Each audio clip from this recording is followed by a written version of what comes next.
Hello, everybody, and welcome to another edition of Puck Talk with Pickens and Turner. I'm Dave Turner, along with Pat Pickens. Pat, we've seen three really entertaining games so far, yet somehow, someway, Tampa Bay finds their way to a 2-1 lead. I know you and I both picked Chicago. I'm starting to have second thoughts. What do you make after a really gutty performance from Tampa in Game 3? Especially from Ben Bishop. No, I'm starting to feel like this is like we're supposed to expect the unexpected with the Lightning here, and it all starts with Victor Hedman. Victor Hedman's been just unstoppable this postseason, and mostly, especially in this finals. Anton Strawman's really been the best defenseman the Lightning have had all season long. And remember when Victor Hedman came up, he was in and out of the lineup. He kind of struggled with consistency, especially in the defensive game. I don't think he's really – I mean, he's really a two-way defenseman, but he's more of a offensive first, and we've seen that with the pass on Callahan's goal, which was just a headhunter from Callahan, and then there's the slick play he made to set up Cedric Paquette's game winner. And, everybody said it. It's not exactly news, but Victor Hedman is becoming a star. And not just a star, but it feels like Victor Hedman's got multiple Norris trophies coming up in his future, especially when you consider he's 24 years old. 24 years old, going on 25.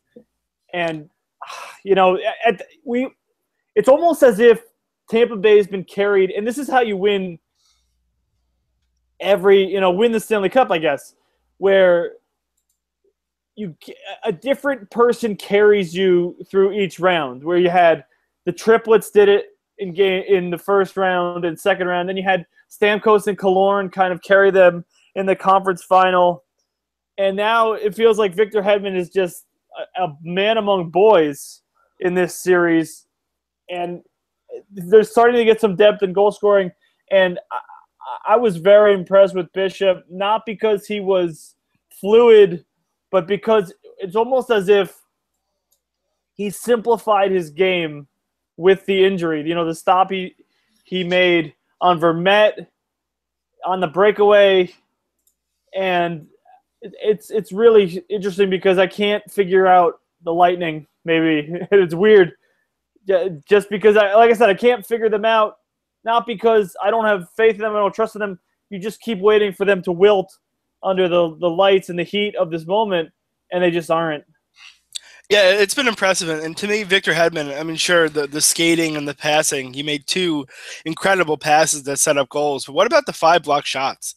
I mean, to me, that's what – sure, you have guys in this league that can play the offensive game, but the fact that he's playing so well defensively, he did have a couple giveaways, but look, that happens, especially when you're out there a lot. Yeah. But to me, that just shows the kind of complete game he's playing. And, it's interesting looking at this series right now because I think going into Game 3, it was kind of assumed, oh, here goes Chicago, they'll come back and win. And now it's, are they going to even win in Game 4? Yeah. And sure, I think as much as here's one piece of advice though with Chicago, I think, is that this is a team that has had its struggles, but they do find a way. They're not down. They haven't had the fourth game, nailed in the coffin yet. They looked like they might have been dead against Anaheim. They even looked like they were kind of sputtering against Nashville, and they came out and blew them away. I think this is a resilient team. As much as Tampa has shown that they have the ability to just go out and dominate a series, I would not say that Chicago's dead yet. Even if they lose a Game 4 at home, I still don't think they're dead. Though it would be much harder. You have to give the credit to this team and where they've been. Corey Crawford was really good in that second period last night. I mean, he kept them in it. You want to talk about the fact that Saad scored the goal and they gave him the momentum. But look, if Corey Crawford doesn't stand on his head in the second period, this game's probably 4-1 heading into the third. So, as much as I've been very impressed with Tampa, and they certainly deserve credit, I'm not going to back down on Chicago yet. I still think that this is a team that knows how to get it done when it matters most. And though Tampa looks like they might be the team, they don't have the experience that Chicago has. They might by the end of this for sure, but they don't quite yet have that experience. The problem I have with Chicago at this point is they kind of look like a one-line team. I mean, the disappearing act from – I mean, Quenneville split up Toews and Kane, went back to Hossa on right wing in that line, and man, what a game for Marian Hossa last night or Monday night in Game 3. You know, the 2 assists, almost 24 minutes of ice time, and he and Brandon Saad just were everywhere. It felt like in that, he goes around Hedman, he goes around Stralman in that play and sets up Saad. And then I agree with you that Crawford was terrific. There were a lot of people on social media bashing him for that first goal. I don't really see – maybe he could have come out and challenged a little bit better. But, man, what a goal from Ryan Callahan, that first goal. But the problem is not that with what – maybe you could give – I mean, I know that they're putting the Paquette line against Toews, or the Lightning have been trying to. But the Toews line was really, really terrific on Monday night. But you just wonder where the rest of this depth and offense has gone for Chicago. They scored the power play goal from Richards. But besides that, Kane only had three. I mean, he had 3 shots on goal, but he's been pretty absent, even though he can break the game open at any point. When he gets the puck on his stick, you almost expect him to start doing stuff with it. But there hasn't really been a whole lot of sustained pressure from Chicago, it wasn't in Game 3 from anyone except for the top line. I mean, you look at Vermette had the chance on the breakaway that Bishop shut down, and there were a few other stops Bishop had to make, but nothing really dangerous, nothing really testing, except for from Toews, Hossa, and Saad. And you just wonder what's going on with the Blackhawks' depth, because, we all love – I mean, I personally love their fourth line with Kruger, and Desjardins been great this postseason, and whoever's playing with them, it's been Shaw at points. But Teravainen was such a big threat in Game 1. He scored the goal. He scored goals in consecutive games. He had a couple shots on goal. Didn't play much. Patrick Sharp has been absent. And you just wonder how long Chicago can even keep these games close with only their top line really giving them anything as far as sustained pressure. It's almost like they're making things easy on Bishop and Tampa Bay because they're not. I mean, it feels like they should be testing him first. Obviously, that glove is a weakness for Bishop. He gave up the soft goal, the first one Monday night, and then he's obviously having trouble moving laterally with whatever his injury is. It feels like Chicago's not done enough to test Bishop. Yeah, I mean they did have some decent chances on him last night, but I would think in a Game 4 coming up that you have to throw basically everything you can at him. You have to make him move. You have to tire him out. And the one thing I noticed about Chicago is we're talking about how they were going to be tired coming into this series.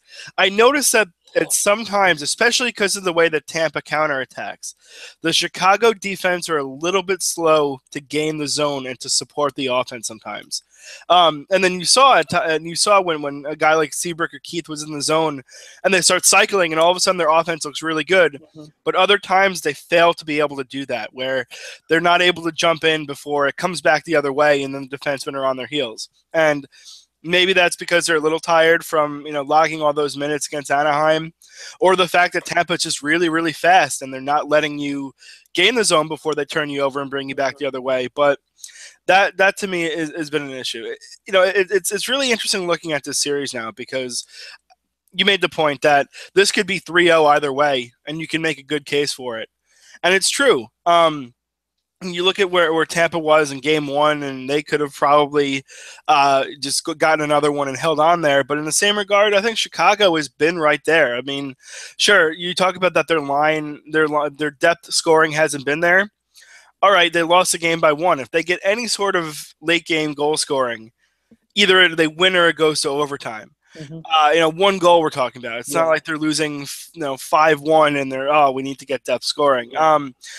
I think for Chicago, this is where you'll begin to see some of the veteran moxie. I mean, where Taves kind of took the Anaheim series onto his stick late.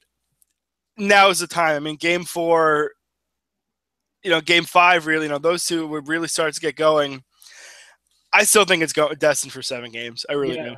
Yeah, I know it's starting to feel that way, especially when you consider that you can't see the Hawks losing consecutive games on home ice. I mean, they've only lost 2 games on home ice this whole playoff year, and as young and dumb is not the right word, but Cooper used it last round to describe his team as far as young and dumb and like smart, not getting caught up in it. It's almost a compliment in that regard because you don't get caught up in the bright lights. You don't care about, you're not supposed to be here. You're not, you're too young, you're too dumb, you're not skilled enough. This is the Blackhawks you're talking about here. They're going to outclass you like they've done to other teams in the Stanley Cup final in the past. They did to the 8th seeded or 7th seeded Philadelphia Flyers in 10. The Bruins were kind of, could have been out in the first round that 13 year, and it just felt like, and those series were really close. And this series has been really close. You mentioned the 1-goal games. I mean, 1-goal games all the way through here thus far. But maybe we're just underrating Tampa Bay here a little bit just because, like you said, they've been kind of the upstart. Nobody knows a lot about them. They were a sweep last year. They have all these young upstart talents, and it's almost fantastic. I mean, have you seen the ratings for this playoff year? They haven't released Game 3s yet, but when they will, we'll get those out there too. But yeah, they've been really good. I mean, they've been fantastic. Yeah, I mean, how could you not? I mean, even if you're not a hockey fan, this series, to me, talk about everything Gary Bettman has done wrong, but this series kind of symbolizes where the league needs to go, where you have these mobile players, exciting offensive players, but it's not like they're not playing defense. It's not like we have the NBA here where it's I guess the hockey equivalent of like 140 to 130 would be like what? 8-6 or something like that. Yeah, we're not seeing that, but just the speed within the game and the ratings, I'm sure, and that's why I'm really hoping it goes to Game 7 because the ratings will increase every game from now on, especially with all the storylines that are kind of popping up. I'm sure the rating Monday night was worse because it was on the cable. It wasn't on NBC. It was on NBCSN, so they'll take a hit there, and Game 4 will be as well. But to your point, I mean, this has just been scintillating to watch. There's not many stoppages. There's not many penalties. And the ones that they're kind of dumb. I mean, but you see the skill on the power play for both teams. There was the 5-on-3 last night, which was such an incredible kill from the Blackhawks, and you almost felt them feed off the momentum. Plus, the Hawks draw them wherever it goes. It's really amazing to see where the Hawks have come in basically since the lockout, because their games weren't even on TV back then, and now they're a top probably 3 in terms of fan bases in television markets. I know Buffalo's top or was the top market in the U.S. this year, but Chicago's right up there with them, and you're almost happy that it's played out the way this is, just from a perspective of a fan that loves to watch the sport and wants people to be excited about the sport. It's just Tampa Bay's skill and Chicago's matchup with the original 6. But also, we talked off air about this a little bit. Anaheim would have been a heavier, tougher, more forecheck, kind of like you said, that NBA that grinded out half court sets in terms of puck possession and cycling and whatnot, and whistles and stoppages of play, whereas Chicago is almost wants to play that faster run and gun, speed, skill game, and it really makes for terrific TV. Or, I mean, as great as the hockey can be on TV, because, we love the sport, whether it's on TV, it's better in person, of course, but to watch it in HD with the skill and the Blackhawks, cachet, bringing people in, it's just terrific. It is, and I'm actually going to be in Tampa on the 17th, which could be for a Game 7. Mm-hmm. It's going to be tempting not to get into that building somehow, some way, Yeah. if it does happen. But yeah, it's. I guess here's the question: is if you had to remake your pick right now, I know you picked Chicago. If you had to remake your pick, knowing what you know now, what's your pick? My brain still says Chicago, but like I said before, I almost have to expect the unexpected with the Lightning. You said it, and it's so true. Duncan Keith played almost 32 minutes on Monday night. And to be fair, Johnny Oduya was injured in the second period on that slew foot that kind of set up the first of the – or no, I'm sorry. No, which set up a power play for – I believe it was Kucherov, took him out, tripped him. And Oduya left the game, came back in the third period, struggled a little bit. But Chicago's defense is really depleted. And even Trevor Van Riemsdyk, who went through the lineup in Monday night, only took 13 shifts, 9 minutes. So last night was basically 3 defensemen. It was Seabrook, Hjalmarsson, and Keith. And Keith, of course, playing the bulk of those minutes. You almost get the sense that, and I almost had this feeling before Game 1, but I didn't want to veer from my pick just because I made the pick. But since you give me the out, I would probably take Tampa Bay for obvious reasons, just because, number one, the Lightning don't seem intimidated, especially now that Game 1's over and has passed. They learn from their mistakes pretty quickly here. And Chicago is basically down to 4. I mean, obviously they've only been playing 4 defense, but if Oduya is hurt, it could be 3.5, and they got to be, like you said, they got to be worn out from that heavy series. It's hard to pick against the Hawks just because, like you said, moxie and experience, and you almost have to. We haven't seen their best game yet, and you're almost waiting. I don't know about you, but you're almost waiting for that Patrick Kane 3-point game, 4-point game, and a couple of goals from Taves, and they take it home. I think I expect to see that in Game 4. But, I mean, just from a sheer probability standpoint, you have to think Tampa Bay's in the driver's seat here winning Game 2, especially with the history – I'm sorry, winning Game 3, especially with the history of how teams win when they win that Game 3. It's almost like the series pivots there. They're going to have 2 on home ice, which hasn't actually been that advantage. But my gut would be to lean Tampa Bay now if I had to start over. But honestly, I've been so bad at predicting these games basically since the last round. Throw all your money on Chicago if I'm betting on Tampa Bay. Yeah, it's funny that you say that. As much as I've been so impressed with Tampa, and I could wax poetically on them for a while at this point, I still think until Chicago has that 4th loss, you have to respect them because they've been dead in the past. They've played so many big games. And look, you talk about the Taves being able to take over and things like that. What about in the Duck series where they'd won a couple overtime games and they had no business being in that series. And then all of a sudden they go out and smoke them in Game 6 and then smoke them in Game 7. Yeah. And this is a Ducks team that has more experience in Tampa. Granted, props. I'm not.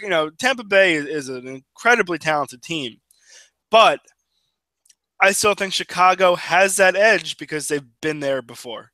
Yeah, I think the one question, and it's an obvious one, is the goaltending. Is Ben Bishop going to be healthy enough to get through? I mean, it's weird though because I talked about this and I kind of watched this. Like as he progressed, his lateral movement wasn't great. But it's almost like he simplified his game, going side to side. Very efficient, very tight movements. They weren't quick movements. He wasn't tested to make very quick movements, other than maybe the Vermette play on the breakaway. But it's almost like he said, "I'm going to just play deep in my net, go less distance, because I can't move laterally right now." And it was almost to his benefit on Monday night, just because it was very efficient, very short, very, just efficient was the word. And that's you can almost learn from that. And listen, Vasilevsky is the goaltender of the future for them. Bishop's the goalie for right now. Vasilevsky was pretty sharp in Game 2. He made a couple big saves. I didn't think he had that many 10 bells to make in Game 2 when he was in there briefly. It just feels like, Tampa Bay with that defensive game, it's almost like they figured out how to play that defensive game. They figured it out in game right before Game 5 of the Rangers series, and they like to play that road game. Look at they have 8 wins on road ice this year. And would you be stunned if they won Game 4? I wouldn't be. I really wouldn't be because, again, John Cooper has had this team in the right mindset to play. I mean, other than Game 6, I guess, against the Rangers where they kind of got outclassed there, He seems like he's pushed the right button time and time again where they know how to speed it up when they need to. They know how to play. And now, you almost see like in the first few rounds that they were trying to figure out the balance between defensive hockey and playing that kind of gun game. Yeah. And now in the finals, you're almost seeing that they're able to push the puck offensively while playing defense. Like that's how much their game has evolved. And because of that, I wouldn't count them out. And I'm not to say even that the series is over if they win Game 4, because who knows? But yeah, I would not be surprised if they do win a Game 4, to be honest. I wouldn't be stunned just because they seem like they find that road game. I would be a little surprised just because it feels like Chicago is going to get that moxie, like just find a way to get back to Game 5 even. But I mean, I'm very impressed with Tampa Bay. I didn't think they had any chance to win in Game 3 before the game, just because the goaltending was a problem.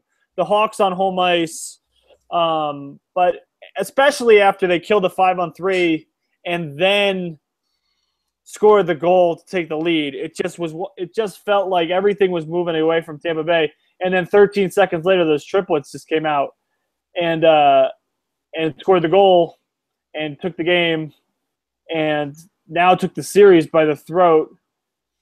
Before we look ahead to Game 4, Dave, we talked about carrying play from Tampa Bay's perspective, and they went back to the 11-7 in Game 3, and you look at what the third line mostly has done for them with that line of Paquette, Brown, and Callahan. And Brown, I thought, was terrific, was just exceptional, was everywhere, got an assist.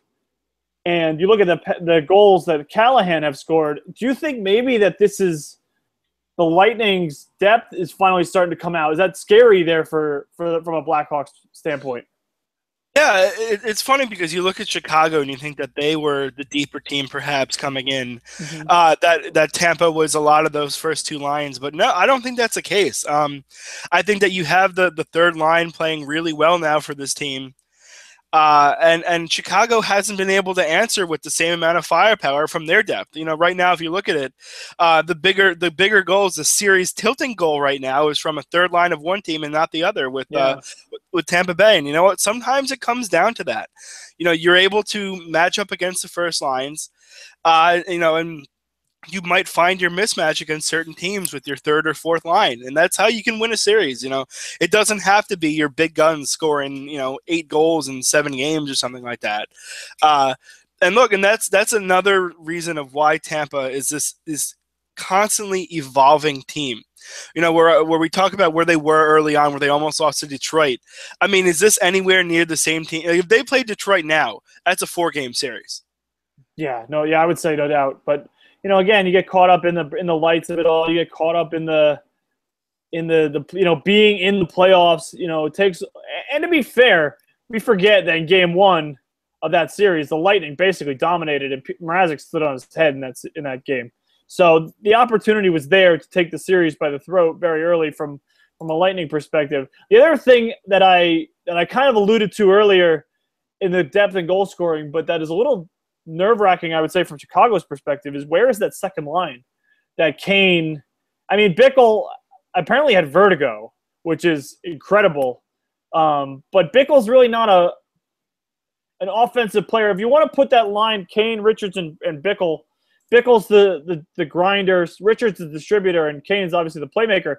But it's almost like Bickle on that line has been a really tough and been a real struggle to generate offense. That's why Kane went up with Taves in the first place. But you almost feel like Quenneville's like just desperate to try and find the matchup that's going to get Kane and Richards going. I mean, Richards to me is impressive because he's playing point on the power play. He's aging, but he's still cagey. But you just wonder how Chicago – I mean, if Kane's not driving that line with goal scoring, and they're suddenly a pretty thin team from an offensive perspective, and you just wonder what the matchup and what the permutation is going to be that finally gets Kane going, because he's got to get going here. Yeah, I don't know if it's so much as that you have to make drastic changes. I think you just kind of sometimes if you start making changes, reactionary changes to poor play, you put yourselves even farther behind. Yeah. Look, Patrick Kane can do what he does against pretty much anyone out there. I think you got to just give him his minutes, give him familiarity, and he'll find a way. To me, if you're worried about trying to find lineup matchups for Patrick Kane and you're going crazy about it, you're not in a good shape. But if you go out there and you just let him play, eventually I think he'll find his way. I mean, it's not like this Tampa Bay team is even, look, they don't have a Ryan Kessler like Taves had to go up against with the Ducks. It'll happen, I think. If it's going to happen, it's going to happen not so much because they're trying to figure it out, but just because Patrick Kane's a really good player, and eventually he's going to find some space. He's going to find his way to get a goal. I wouldn't be too worried about him. I think we will hear from him before the series ends. Yeah, I agree I kind of think it's going to be in Game 4 just because, just like Tyler Johnson in Game 2, he had gone so long without scoring a goal. You almost feel like great players don't allow themselves to get held down very long. And there's so much talk about Kane, and he's feeling the heat. Maybe he's a little bit injured. I don't know. But you got to think that we're going to see his best in Game 4 with basically the Hawks season on the line. I know they're resilient. I know they're poised. I know they have great moxie and veteran leadership, but you have to think that if the Hawks go down 3-1 in this series, it's over. Yeah, I mean, we've seen stranger things. I mean, I know the Hawks came back from 3-1 down 2 years ago to Detroit, but you almost feel like these Lightning, they might blow a game, and they have blown games, if you recall. They've had those series. They had the last two series on the brink. They had the 3-0 lead over Montreal, and then took it to Game 6 and took it home. They had the 3-2 lead against the Rangers and blew them ice, and then had to go back to the Garden and win a game. You almost get the sense that this is like – I keep coming back to this 2012 Kings comparison, not from a standpoint of play style necessarily, but more along the lines of a young team growing into a great team. Where, I mean, if you look at the 2012 Kings, they were up 3-0 in every series, and they kind of took the air out of every series in that regard. But then they lost Game 4 in Vancouver. They lost Game 4 to the Coyotes, and they lost 4 and 5 to the Devils in the Cup final that year. And you almost get the sense, like you've said, that they had to grow and learn how to close out series. And you almost get that vibe from the Lightning here, where if it goes 3-1, they'll probably still close the series out, but it might get interesting. I think obviously, it behooves the Blackhawks to win Game 4. I would pick them to win Game 4, just because you think Bishop's going to run out here at some point. You just can't. I mean, if you're as injured as he looks, that's going to be a detriment at some point. You would think it's got to cost him a game at least. Yeah, exactly. Whether he's healthy enough, whether Cooper goes to Vasilevsky, we'll see. But I agree with you that you think that they're going to lose a game because he's that injured.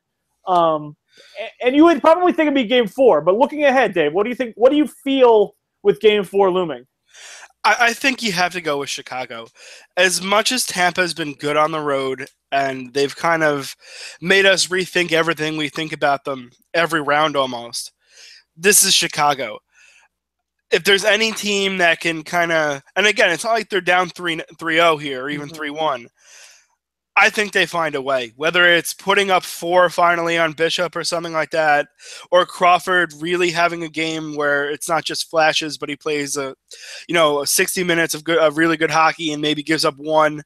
I think I think they find a way. I do. I agree. I feel like the Lightning have figured this road thing out. I told you I wouldn't be stunned if they won Game 4, but I would be surprised. I would pick Chicago. Yeah, it's certainly going to be interesting. That's for sure. Yeah, well, let's whether winner or loser, whoever. I don't root. I don't care. I like both teams.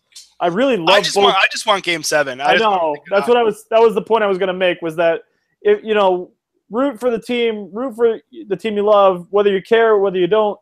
It's just from a neutral perspective, it's great for the sport to watch these two teams go end to end, head to head.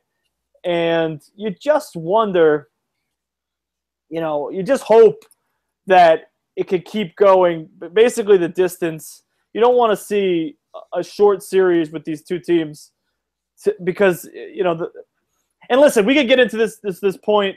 It's there for that the NHL is a niche sport, and it's always going to be a niche sport. Whether the rules are too confusing, whether there's not enough scoring, whether there's, any kind of argument from any perspective. But the more that we see the Hawks and the Lightning play, the more casual people are going to want to get on board, especially with the Hawks. But at the same point, you almost have to, from a hockey standpoint, we have to allow the casual fan in too.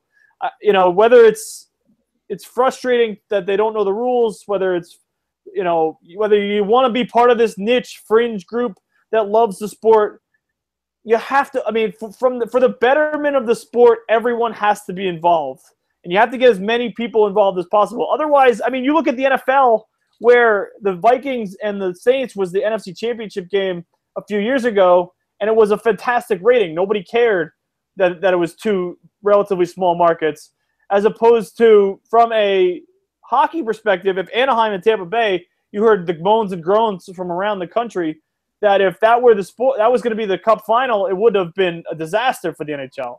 Mm-hmm. So you can love the sport, you can be diehards like we are, but and it's on us too. We have to be more inviting of the casual fan.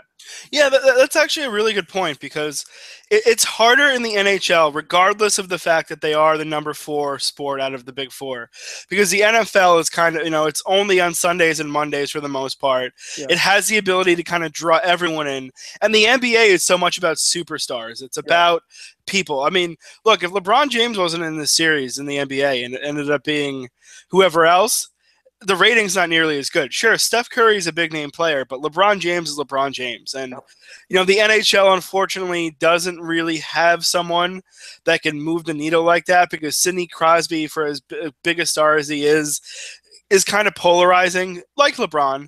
Yeah. But he, maybe people don't go out of their way to see him. Patrick Kane is becoming that.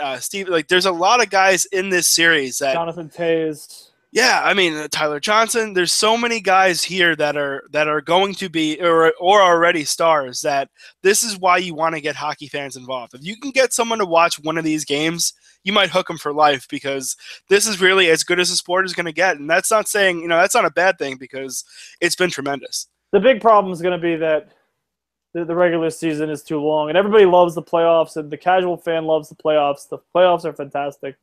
The more people watch, the more people get ingrained. It feels like it's all or nothing in that regard, where the casual fan grows into the super fan, because they watch the sport, they eat it up, they can't get enough of it. Mm-hmm. As opposed to the casual fan who says, I'll watch the game if it's on at the bar, if it's on at my friend's house, whatever. But it's almost created that us against them mentality, and it's up to us in the hockey sphere to open the doors for people, to get them in, to be. I mean, I don't want to be like the religious pushers where it's like, have you accepted hockey into your life? Have you? Are you going to show up at the? Yeah, Dave and I are going to go door to door around the country have you accepted hockey as your number one sport of choice? No, you don't want to do that.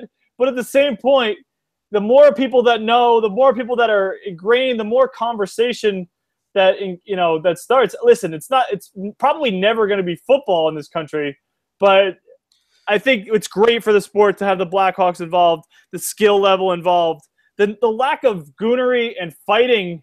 I mean, there really haven't even been post whistle scrums for the most part. There's not a lot of. It doesn't feel like there's a lot of bad blood, but it's just been a terrific series, and it's the kind of series that.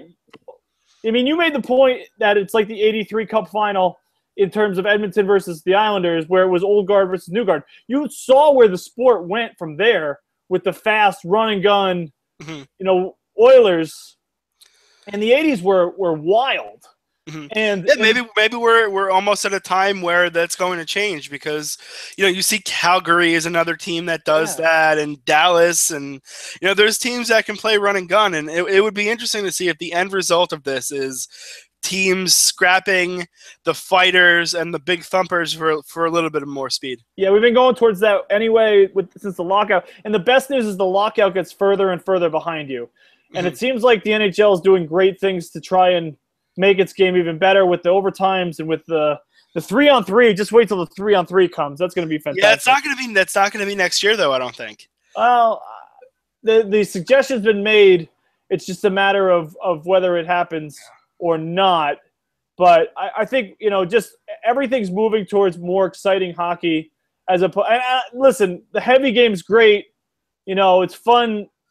To watch a dominant team dominate, but we all want to watch speed and skill and goals or great saves, and we're getting that this round, so we might as well enjoy it. Let's just hope it continues. Yeah, absolutely. All right, Pat, I think we've covered all the bases here, and we'll have a lot more to talk about after Game 4, which is beyond pivotal at this point. So all right, Pat, I'm Dave Turner. We will be back with Puck Talk with Pickens and Turner after Game 4. Have a good one. Thanks, guys.